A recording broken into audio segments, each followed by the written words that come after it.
এখন আমরা divisibility rules এইটটা দেখি। এটা হলো লাস্ট 3টা ডিজিট 000 অথবা last 3 digit is divisible by 8। যদি এটা হয়, দুইটা কন্ডিশন আছে, যদি দুইটা কন্ডিশন ফুলফিল করে তাহলে হলো এটা রুলস অফ 8 মধ্যে পড়বে। দেখি একটা এক্সাম্পলটা দেখি। যেমন এখানে আছে 49008। তো বলছিলাম যে last 3 digit is divisible by 8, এই যে লাস্ট 3 ডিজিট, তার মানে 008 ডিভিজিবল বাই 8 এই যেটা, ঠিক আছে।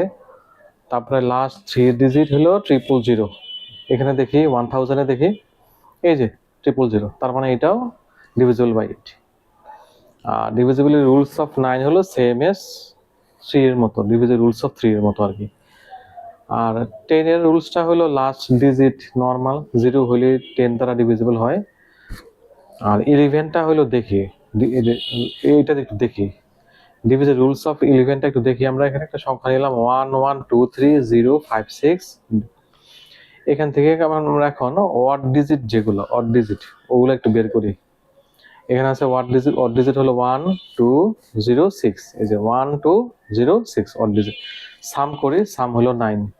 তারপরে আসি আমরা ইভেন ডিজিটটা তো বের করি। ইভেন ডিজিট আছে এখানে আমাদের কোনটা 1 3, আর কি আছে যে 5 ইভেন ডিজিট, এই যে ইভেন ইভেন ইভেন, এটাও সাম করি, এটা 9। এখন এই ডিফারেন্সটা যদি 0 হয় দেন হলো আমরা বলতে পারি যে এটা ডিভিজিবল বাই 11, আদারওয়াইজ নট। আর একটা টপিক আছে আমাদের মাল্টিপলস, এটা নরমাল, যেমন 20 is a multiple of 4 and 5, 2 and 10, অনেক থাকতে পারে এরকম। যেমন 2 এর মাল্টিপল 2, 2 1 যা 2, 2 2 যা 2 4, 2 2 যা 3 ডট ডট ডট।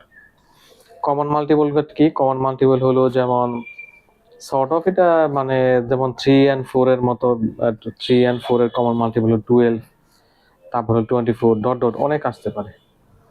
আর ফ্যাক্টরটা কি? ফ্যাক্টর হলো যে এটা আগে মনে হয় এটা মনে বলা হয় না, ফ্যাক্টরটা হলো মানে হলো যে টোটালি ডিভিজিবল হবে একটা সংখ্যা দ্বারা, ওই সংখ্যাটা।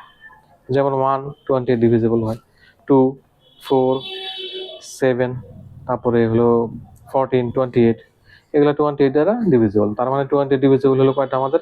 4টা, আর 6টা। তাহলে 2 এর ফ্যাক্টর কত? 2 এর ফ্যাক্টর হলো 1 2, 3 এর ফ্যাক্টর হলো 1 3, এরকম। তো আজকে এটা এ পর্যন্তই, নেক্সটে আবার দেখা হবে।